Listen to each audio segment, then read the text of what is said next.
Hi friends, welcome to Saritha's vlog. எல்லோரும் எப்படி இருக்கீங்க? நல்லா இருக்கீங்களா?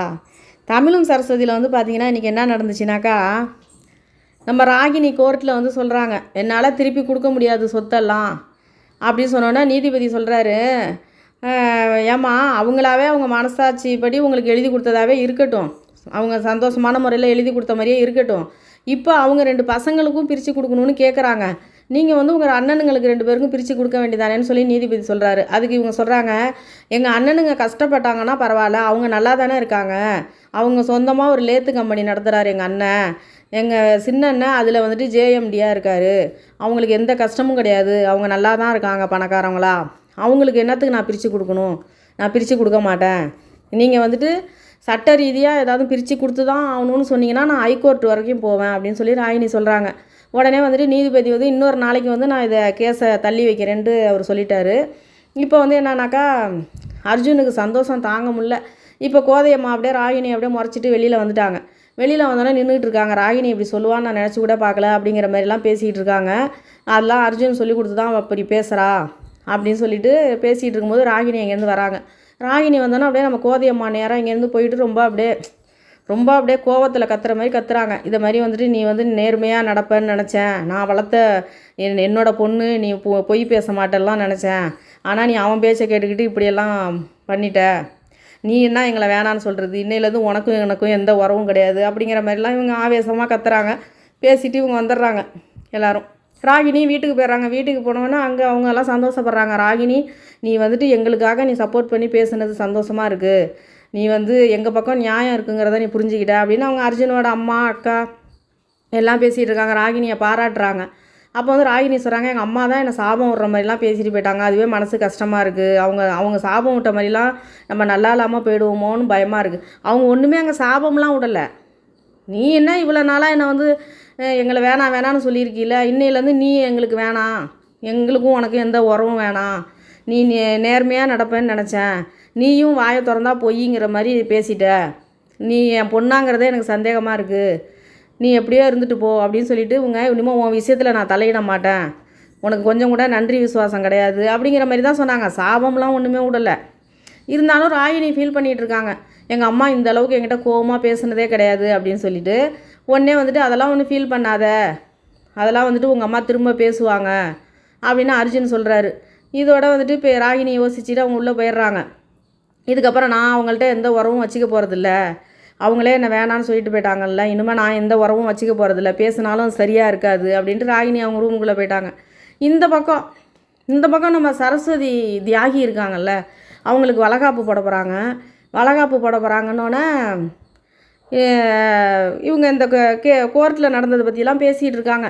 அப்போ வந்து இதுக்கப்புறம் அந்த சொத்தை பற்றி நம்ம எதுவுமே பேச வேணாம், விட்டுறலாம் அப்படின்னு கோதையம்மா சொல்கிறாங்க. ஆனால் வந்து நடேசன் சொல்கிறார், இது என்ன நடந்தாலும் சரி, திரும்ப வந்து அந்த சொத்தை நான் திரும்ப வாங்காமல் விட மாட்டேன், 30 வருஷம் உழைப்பு அது, எவனோ ஒருத்தன் தின்ட்டு போட்டுன்னு நான் விட்டுட்டுலாம் விட மாட்டேன், கண்டிப்பாக அதை எப்படியாவது நம்ம பக்கம் கைப்பற்றணும் அப்படின்னு அவங்க பேசிகிட்டு இருக்காங்க. தமிழ் வந்து சொல்கிறாரு, ராகினி இதுக்கப்புறம் திருந்தி நம்ம பக்கம் தீர்ப்பு மாற்றி சொல்லுவாங்கிற மாதிரிலாம் எனக்கு தெரில, பார்க்கலாம், இப்போதைக்கு அதை பற்றி எதுவும் பேசாதீங்க அப்படிங்கிற மாதிரி இருக்காங்க. இப்போ வந்து வளகாப்பு செய்கிறத பற்றி பேசுகிறாங்க. அப்போ வந்து யாரை கூப்பிடணும் அப்படிங்கிற மாதிரி பேசும்போது உடனே வந்துட்டு கம்பெனியில் வேலை பார்க்குற ஒர்க்கர் எல்லாரையும் கூப்பிடலாம், சரஸ்வதி அம்மா வீட்டில் போய் கூப்பிடலாம், அது மட்டும் போதும், வேறு யாரையும் கூப்பிட வேணான்னு பேசிகிட்டு இருக்காங்க. உடனே நம்ம தியாகி சரஸ்வதி மேடம் இருக்காங்க பாருங்கள், அவங்க உடனே சொல்கிறாங்க, அப்போ ராகினியை கூப்பிடலையான்னு. கொஞ்சம் கூட சூடு சொரணை மானம் வெக்கம் உள்ளவங்க இதெல்லாம் பண்ணவே மாட்டாங்க. உண்மையிலே வந்துட்டு நிஜத்துலலாம் இதெல்லாம் பண்ண மாட்டாங்கங்க. என்ன தான் இருந்தாலும் கோவங்கிறது கொஞ்சம் ஒரு பக்கம் இருக்கும். இவங்க உடனே வந்துட்டு சரஸ்வதி வந்து என்ன சொல்கிறாங்க, ராகினி இல்லாமல் நான் வளகாப்பே பண்ணிக்க மாட்டேன், ராகினி வந்துட்டு 1000 தான் சண்டையாக இருந்தாலும் ராகினி வந்துட்டு வரணும் என் வளகாப்புங்கிறாங்க.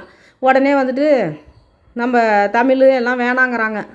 ஆனால் வந்துட்டு சரஸ்வதி என்ன சொல்கிறாங்க, வளகாப்பு நடக்கிறது எனக்கு தானே, நான் ஆசைப்பட்றேன்ல, ராகினி வந்தே ஆகணும், ராகினியை கூப்பிடுங்க அப்படி சொன்னவொடனே உடனே குடும்பமே சேர்ந்துக்கிட்டு ராகினி வரணுங்கிறாங்க. அதை சூடு சொரணம் இல்லாத குடும்பம் தானே அந்த குடும்பம். உடனே வந்து தமிழ் வந்து சரி நான் போய் கூப்பிட்றேன், சரஸ்வதிக்காக நான் போய் ராகினியை கூப்பிட்றேன்ட்டு கிளம்புறாரு. உடனே கோதையம்மா அவ்வளோ பேசுனாங்க, அங்கே கோர்ட்டில் நின்றுக்கிட்டு பொண்ணு அவ்வளோ திட்டினாங்க. இப்போ என்னன்னாக்கா பாசம் பொத்துக்கிட்டு வடியுது.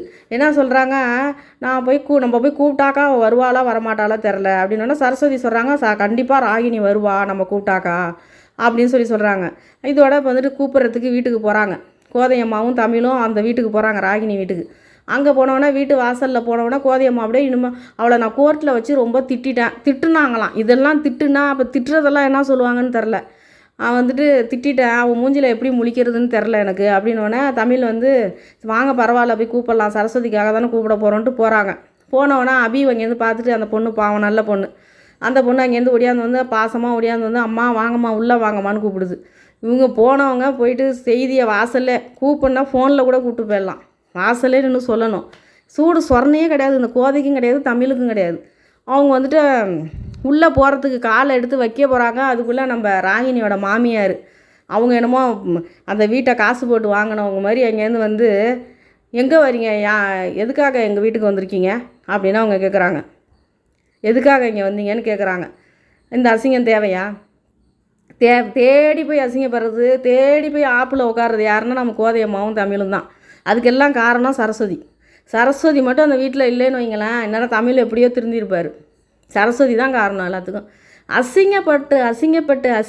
அசிங்கம்னா என்னன்னே தெரியாமல் போயிடுச்சு தமிழ் குடும்பத்துக்கு.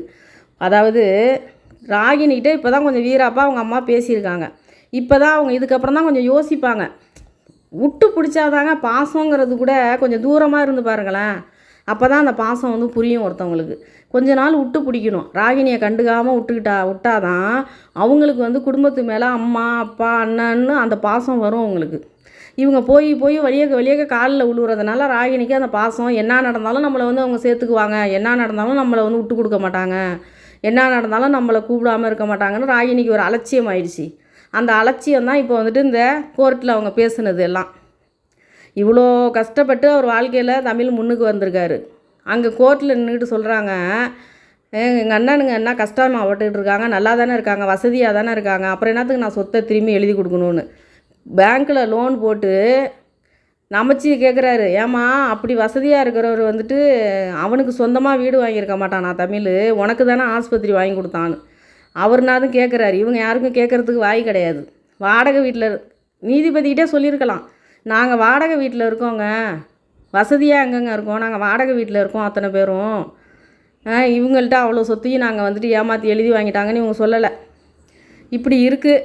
சூடு சொரணம் இல்லாமல் இப்போ ராகினி வீட்டுக்கு போயிருக்காங்க. நம்ம வந்தே ஆகணுமா, சரஸ்வதி சொல்லிட்டாங்க ராகினி இல்லாமல் வளகாப்பே போட்டுக்க மாட்டாங்களாம் அவங்க. இப்போ வந்துட்டு போனோன்னா அவங்க நல்லா உண்மையாக சொல்ல போனால் அர்ஜுனோட அம்மாலாம் பேசுகிறதுக்கு நியாயம்தான்.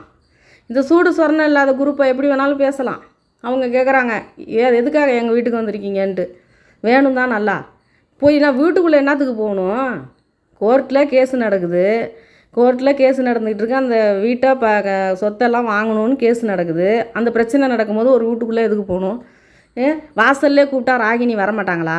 அபியை விட்டு போய் ராகினியை கூடுமானா முடிஞ்சு போச்சு. அபி வந்து ஒரு மரியாதைக்கு வாங்க உள்ளே வாங்கன்னு கூப்பிட்றாங்க. இவங்களுக்கு தெரியாதா அந்த வீட்டுக்குள்ளே இருக்கிறது எல்லாம் விஷம் அப்படின்னு தெரியாதா? உடனே என்னத்துக்கு வீட்டுக்குள்ளே போகிறாங்க? இது என்ன எங்கே கொண்டு போகிறாங்க அந்த நாடகத்தை?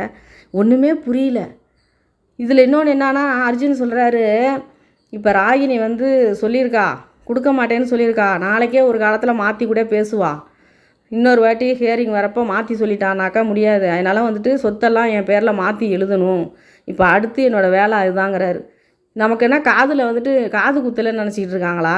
கோர்ட்டில் கேஸு நடக்கும்போது, சொத்து கேஸு நடக்கும்போது எவனாவது வந்து மாற்றி எழுத முடியுமா? அந்த கேஸ் முடிஞ்சதுக்கப்புறம் தான் மாற்றி எழுத முடியும். இன்னும் தீர்ப்பே சொல்லலை, அதுக்குள்ளே அர்ஜுன் வந்து மாற்றி எழுத போகிறாராம். ஆமாம், அவருக்கு தான் பழக்கமாச்சே பத்திரத்தை மாற்றி வச்சு கையெழுத்து வாங்குறது. அதே பத்திரத்தில் விவாகரத்து பத்திரத்தையும் வச்சு கையெழுத்து வாங்கிடணும் ராகினிக்கு. சொத்தை ஃபுல்லாக மாற்றி எழுதி வாங்கிட்டு விவாகரத்து பத்திரத்துலையும் கையெழுத்து வாங்கிட்டு ராகினியை ரோட்டில் விட்டுறணும். அப்போ தான் ராகினிக்கெல்லாம் அறிவு வரும். அதை மாதிரி நடக்கணும். இவங்க வீட்டில் கண்டுக்கக்கூடாது ராகினியை, இவங்க வீட்டில் சுத்தமாக யாரும் கண்டுக்கக்கூடாது.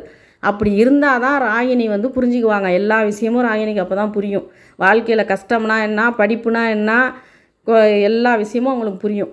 அதுக்கு இடம் கொடுக்காம கோதையம்மா போய் ராகினி காலில் விழுவுறதுனால, தமிழும் போய் ராகினிகிட்ட கெஞ்சிக்கிட்டு நிற்கிறதுனால ராகினி வந்துட்டு அவங்க ஆட்டத்தை காட்டிக்கிட்டு இருக்காங்க. அவ்வளோதான்.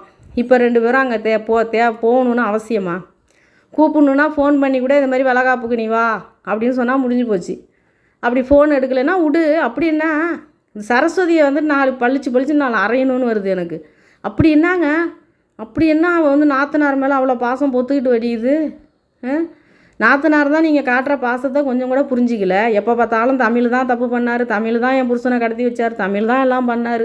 நீ மனுஷனான்னு வந்து எதுக்க கேட்டு போனாங்க அன்றைக்கி வீட்டில் கடத்தி வச்சுருந்தது, அர்ஜுனை கடத்தினது தமிழ் தான் தெரிஞ்சவொடனே அங்கேருந்து வந்துட்டு நீ எல்லாம் மனுஷனான்னு கேட்டாங்க அவங்க. அப்போ கூடவா சூடு சொரணை இருக்காது? நம்ம புருஷனை பார்த்து இவன் மனுஷனான்னு கேட்குறாளே, எவ்வளவு நல்லது கெட்டது பண்ணியிருக்காரு, கடனை வாங்கி ஆஸ்பத்திரி வாங்கி கொடுத்துருக்காரு, இவ்வளவு பண்ணவரை போய் அன்றைக்கி குழந்தையோட வந்துட்டு குடிச்சு விட்டு வண்டி ஓட்டி கொண்டு எங்கே விட்றப்ப வயிற்று குழந்தையில இருந்தப்ப தமிழ் தானே போய் காப்பாற்றினாரு. இதெல்லாம் ஞாபகம் இல்லை அந்த அம்மாவுக்கு. புருஷனை 2 நாளாக அடைச்சி வச்சுருந்தாங்கன்னு உடனே தமிழை வந்து நீ மனுஷனா நீ எல்லான்னு கேட்குறாங்க. இது சரஸ்வதிக்கெல்லாம் கொஞ்சம் கூட சூடு சொரணங்கிறது கிடையாது. அவங்க வந்துட்டு வீட்டு மூத்த மருமகளாம், அதனால் குடும்பத்தை இழுத்து பிடிக்கிறாங்களாம். என்னத்தை இழுத்து பிடிக்கிறாங்க? ஆனால் ஒன்றையே அன்றைக்கி வீட்டை விட்டு வெளியில் துரத்துனவங்க தானே இதே கோதையம்மா அன்றைக்கி வீட்டை விட்டு தமிழ் மேலே நம்பிக்கை இல்லாமல் மருமகனும் பொண்ணும் சொன்னதை கேட்டுட்டு வீட்டை விட்டு வெளியில் அனுப்புனவங்க தானே. அன்றைக்கி போலீஸ் ஸ்டேஷனில் வச்சு தமிழை அடின்னு அடித்தாங்களே, அர்ஜுன் ஆள் வச்சு அடிக்க வச்சார. அப்போ அடி வாங்கிட்டு தமிழ் நடக்க முடியாமல் அங்கேருந்து கைத்தாங்களா சரஸ்வதி கூட்டுக்கிட்டு வெளியில் வராங்க. கோதையம்மாவும் நடேசனும் வாக்கிங் போயிட்டு வந்தவங்க பார்த்தாங்க. அப்போ கூட ஒரு ஐயோ நம்ம பிள்ளைய போலீஸ்காரங்க அப்படி அடிச்சிட்டாங்களேன்னு ஒடியாந்து வந்து பார்த்தாங்களா? அப்போ கூட கோதையம்மா என்ன சொன்னாங்க? அவன் பண்ண தப்புக்கு தண்டனை அனுபவிக்கிறான்ட்டு போனாங்க. அந்த சரஸ்வதிக்கு இதெல்லாம் ஞாபக சக்தியே இல்லை போல், அதெல்லாம் மறந்துட்டாங்க போல்.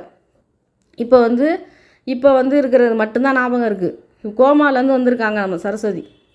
பழசெல்லாம் மறந்துச்சு அவங்களுக்கு. என்னமோ போங்க, இந்த நாடகத்தை பார்க்க துளி விட பிடிக்கலங்க எனக்கு. ஏதோ பார்த்துட்டோமே, ஃபைனலாக என்ன தான் முடிவு வருது பார்ப்போன்ட்டு உட்காந்துருக்கேன். மற்றபடி இந்த நாடகத்தை பார்க்குற விருப்பமே கிடையாது. பார்த்தாலே காலையில் டென்ஷன் தான் ஏறுது. நீங்களே சொல்லுங்கங்க.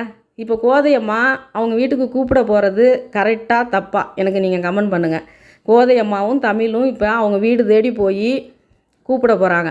அப்படியே கூப்பிட போகிறவங்க வாசல்லே நின்று ராகினி அப்படின்னு கூப்பிட்டு இந்த மாதிரி வளகாப்பு வச்சுருக்கோம், நீ வராந்தா வான்னு சொல்லிட்டு போகணும். அதுதான் முறை. அதை விட்டுட்டு நீ வீட்டுக்குள்ளே போய் தான் சொல்லுவியா?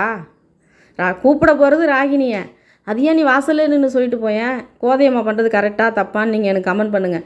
எனக்கே புரியல, கோதையம்மா பண்ணுறது கரெக்டு தானா இல்லை தப்பா? ஒன்றுமே புரியல. ஏன்னா ஒரு வேளை பொண்ணை விட்டு கொடுக்கக்கூடாதுன்னு கூப்பிட்றாங்களா, இல்லை அப்படி தாங்க இருக்கணும் வாழ்க்கையிலன்னு நீங்கள் சொல்கிறீங்களா? எனக்கு புரியலங்க. கொஞ்சம் நீங்கள் எனக்கு கமெண்ட் பண்ணுங்கள். கோதையம்மாவும் தமிழும் பண்ணுறது கரெக்டு தானா?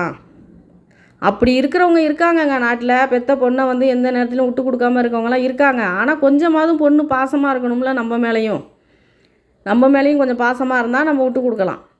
அவங்க வந்து நல்லா வந்துட்டு இவங்களை தமிழையும் கோதையையும் அவங்க யூஸ் பண்ணிக்கிறாங்க. நம்ம ராகினி அவங்க தேவைக்கு யூஸ் பண்ணிக்கிறாங்க. அது இன்னும் புரிஞ்சிக்கல கோதையம்மா, அவ்வளோதான். நீங்கள் எனக்கு கமெண்ட் பண்ணி சொல்லுங்கள், கோதை நடந்துக்கிட்டது இப்போ கரெக்டாக? வீடு தேடி கூப்பிட போகிறாங்களே கரெக்டாக இது அப்படிங்கிறது எனக்கு கமெண்ட் பண்ணி நீங்கள் சொல்லுங்கள். இன்றைக்கி இது தாங்க நடந்துச்சு. இந்த வீடியோ உங்களுக்கு பிடிச்சிருந்தா லைக் பண்ணுங்கள், ஷேர் பண்ணுங்கள், சப்ஸ்கிரைப் பண்ணுங்கள். நன்றிங்க.